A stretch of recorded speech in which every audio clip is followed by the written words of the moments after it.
was the tabernacle of meeting that Moses set up outside the camp?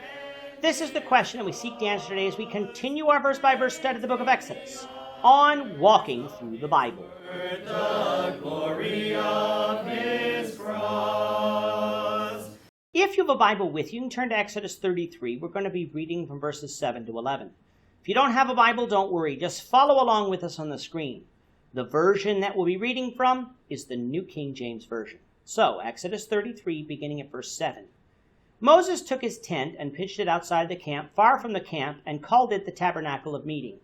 And it came to pass that everyone who sought the Lord went out to the Tabernacle of Meeting, which was outside the camp. So it was, whenever Moses went out to the tabernacle, that all the people rose, and each man stood at his tent door, and watched Moses until he had gone into the tabernacle. And it came to pass, when Moses entered the tabernacle, that the pillar of cloud descended and stood at the door of the tabernacle, and the Lord talked with Moses. All the people saw the pillar of cloud standing at the tabernacle door, and all the people rose and worshipped, each man in his tent door.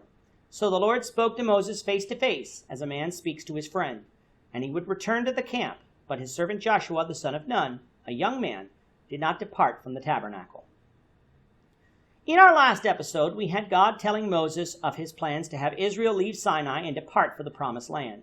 He promised that he would lead them to the promised land, either directly or by an angel. But because of their idolatry found in chapter 32, he would not dwell in their midst. This saddened the children of Israel and brought them to repentance. They were told to show their humility by stripping themselves of the jewelry that they wore, jewelry they used to build the golden calf. They did so, but as of yet the Lord had not relented from his determination not to dwell in the midst of them. Coming out of verse 7, we find that because of the Lord's proclamation that Moses took his tent and pitched it outside the camp, far from the camp, and called it the Tabernacle of Meeting. Remember that tabernacle simply means dwelling place, so we should not assume that this was the official tabernacle that God had commanded Moses to build. In fact, unless this story is out of chronological order, which the context nor Numbers 1 and 2 would suggest that it is, this could not be the tabernacle that God commanded Israel to build, for it would not be built until later on in this book. What is this tabernacle then?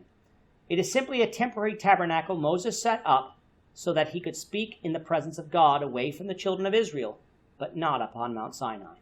However, this tabernacle was not so far away from the camp that nobody could approach it, for verse 7 says that whoever sought the Lord would leave the camp, showing us that God had not completely abandoned his people.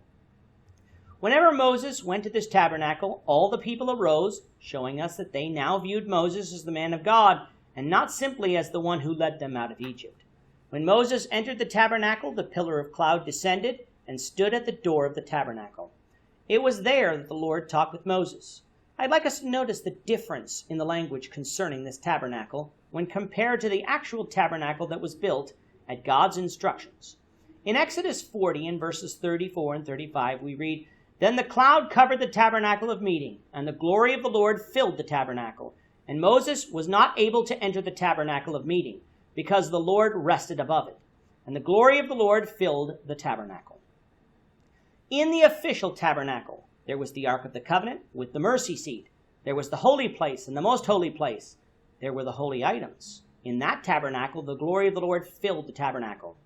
Not so with this tabernacle.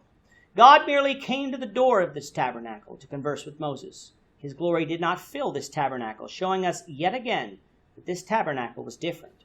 When Israel saw the pillar of cloud at the door of the tabernacle, they knew that that meant the presence of God was there, for the pillar of cloud had led them by day, and the pillar of cloud was God himself.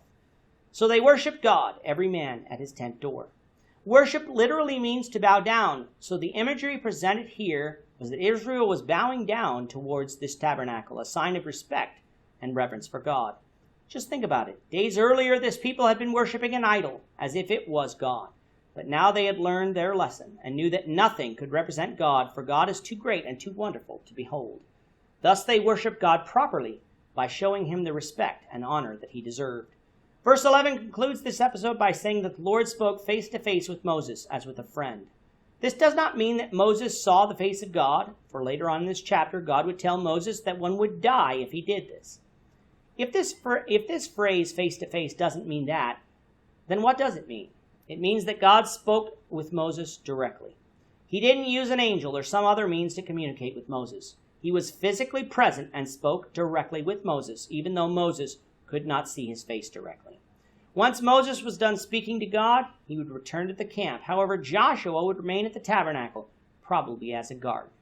With that, our time is up for today. Lord willing, we hope you'll join us for tomorrow's discussion of Exodus chapter 33, verses 12 to 17, as we continue our walk through the Bible, one verse at a time.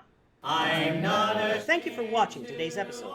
We hope that you found it edifying and ask that you not only subscribe to our channel and podcast, but that you like and share this episode among your friends, so that the saving gospel of Jesus Christ can go out to the whole world. Of his cross.